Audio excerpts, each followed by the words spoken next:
Okay, imagine this scenario. Your IT team, maybe overnight, suddenly needs to support thousands of employees. And they're not in the office, they're working from, their kitchen tables. They need access to sensitive internal systems. And the challenge isn't just getting them connected, it's doing it securely, like really securely, without bringing everything to a grinding halt. It's this tightrope walk, isn't it? Trying to balance flexible access with, well, ironclad security. So today, we're doing a deep dive into two key tools that help organizations navigate exactly this, the RDP launcher and the PRA launcher. You've shared some really great source material on this, and our mission today is pretty simple. We want to pull out the most important bits, give you a shortcut to understanding these tools, what makes them unique, and, really critically, when you might choose one over the other. That's exactly right. And what's interesting here, I think, is that we're not really looking for a winner. It's much more about understanding the unique strengths of each one and how they align with your organization's specific needs, your ecosystem. The choice isn't really about one being inherently, better. It's about finding the right fit for your environment to solve those real challenges you just laid out. Okay, let's unpack that then. We've got these two different ways of connecting to remote machines.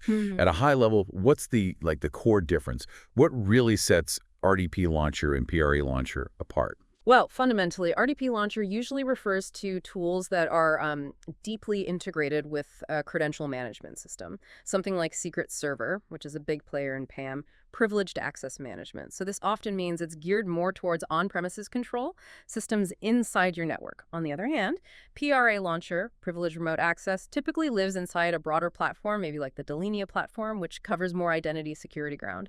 And its design really focuses on cloud-based access, VPN-less access. That's a key point.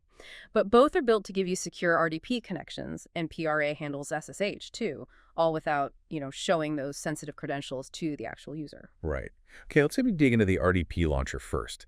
The material we looked at really emphasizes its strong integration with Secret Server. What does that actually mean for someone using it day to day? Yeah, that Secret Server integration is absolutely central. Users actually kick off their RDP sessions right from the Secret Server interface itself. And the really powerful part, the credentials they need are stored safely in Secret Server. The launcher just grabs them automatically and uses them. This massively reduces the chance of those credentials getting exposed. It's all encrypted, secure exchanges happening, kind of behind the curtain. The user doesn't even see the password. And the sources mentioned something called RDP proxy. That sounds like a pretty big security boost. How much of a difference does that make in practice? Oh, it's quite significant, yeah. The RDP proxy isn't just a setting. It's more like an architectural choice. It creates this credential air gap, you could call it. You can set it up specifically so those secret credentials never actually land on the client machine, the user's computer. So the connection happens, but the sensitive info stays protected inside your secure infrastructure. It never touches the potentially less secure endpoint. That massively shrinks the attack surface, even if that user's machine gets compromised. That's a game changer for high security places. Okay, that makes sense.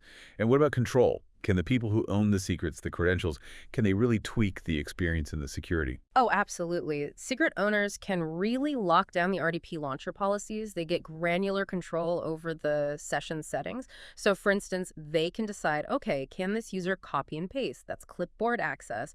Or can they map their local drives into the remote session? And this isn't just about, convenience. These are critical for security and data integrity. Think about preventing sensitive data from being accidentally copied out. That's huge. Definitely. Okay, so we've got the RDP launcher, strong on-prem, integrated with Secret Server, good control. But what if your workforce is scattered everywhere? Or you just want to ditch the VPN? That seems to be where the PRA launcher steps in. Our sources say it runs entirely on the Delinea platform. What does that shift to a cloud-native model mean? Right. The big implication of PRA running on the Delinea platform is, seamless access, both RDP and SSH to remote machines. And the crucial bit, as you said, is how users connect. It largely gets rid of the need for a traditional VPN. So secure access happens via the Delinea cloud. It's just a different way of thinking about connectivity, really prioritizing that agility and remote access. The sources also mentioned some specific setup things for PRA. What should listeners know about getting it up and running? Any hurdles? Well, like most enterprise tools, there are some foundational bits needed for it to work smoothly. It does need specific browser configurations set up right, and certain network settings, like making sure your SSL certificates are correctly configured, having the .NET framework installed. These are pretty standard prerequisites, but yeah, important to factor in for deployment. Security, obviously, is key for both. How does PRA handle credentials? Is it similar to RDP Launcher, or are there differences? The goal is very similar. Protect those credentials. PRA also automatically uses the managed credentials to connect you to the target system. So it enables RDP and SSH connections without exposing the sensitive parts, the password or key, directly to the end user. Again, the objective is the same: secure the access without handing over the keys to the kingdom, so to speak. That portability sounds like a massive plus. Accessing sessions right in a web browser, no extra software installs. Can you talk a bit more about how that helps, say, a dispersed team? Yeah, the portability is a huge advantage. And it's a massive win for just operational simplicity. Because those PRA sessions pop up right in the user's web browser, you completely skip installing extra remote access tools or VPN clients on their machine. It's not just convenient, it really simplifies onboarding new people, supporting remote workers. Think about it: accessing a critical server from basically anywhere with decent Wi-Fi. PRA makes that secure and straightforward, cuts down IT overhead, gets people productive faster without wrestling VPN clients. And keeping it reliable and scalable for these distributed teams. The sources mentioned engines. What role do they play? Precisely. PRA uses these things called engines. You can think of them like secure, lightweight proxies. They make outbound connections from your data center to the Delinea cloud. This inside-out connection model is key. It means your data center isn't directly facing inbound traffic from the internet. That tightens up your perimeter security without needing complex firewall rules.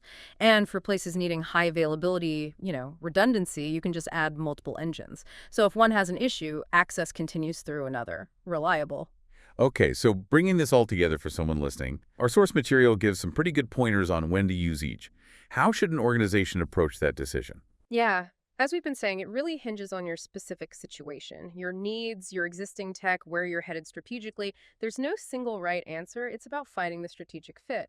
So you'd probably lean towards an RDP launcher if, say, Secret Server is already your main tool for managing credentials. You need that really deep, direct integration. It's also a strong contender if your infrastructure is mostly on premises and you have, good control over your network and security setup. That credential air gap we talked about is a big draw there. Also, if you need flexibility for launching custom applications, maybe ones started via command line, RDP Launcher can handle that. And for enforcing very specific RDP session rules, like turning off clipboard or drive mapping for everyone, using a particular secret RDP launcher gives you that consistent granular control.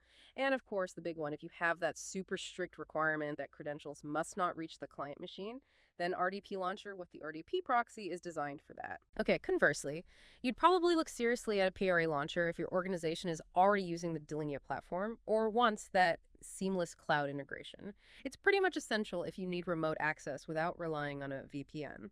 Providing secure, direct access through the Delinea cloud is its bread and butter. For ultimate portability, letting people connect from anywhere with internet using just a browser, no extra installs, PRA shines there. Big simplification for IT support. If your setup demands high availability and redundancy, maybe for critical systems, PRA's ability to use multiple engines and sites makes it a really good fit. And finally, PRA is very beneficial if you need things like real-time session monitoring and recording, maybe for auditing or compliance. That's built right into the platform. That's a really helpful breakdown. Let's make it even more concrete with some examples. The documents we had outlined some good use cases. Absolutely. Okay, so for RDP Launcher, think about your internal IT support team. They need to securely jump onto internal Windows servers, workstations, manage them, but without exposing admin passwords to the support staff themselves. Perfect for a controlled corporate network. It's also great for controlling access to really sensitive systems. Maybe financial platforms, classified data repositories where you need super strict enforced policies. We mentioned custom application launching too.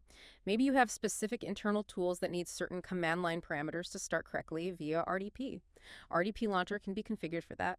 And that consistent policy enforcement use case, like always disabling clipboard or drive mapping for connections to a specific server to prevent data leakage, RDP Launcher enforces that uniformly. Right, now for PRA Launcher use cases, it really feels built for the modern distributed way of working. Think remote workforce enablement, giving remote employees secure, maybe even one-click, access to corporate resources without VPN headaches.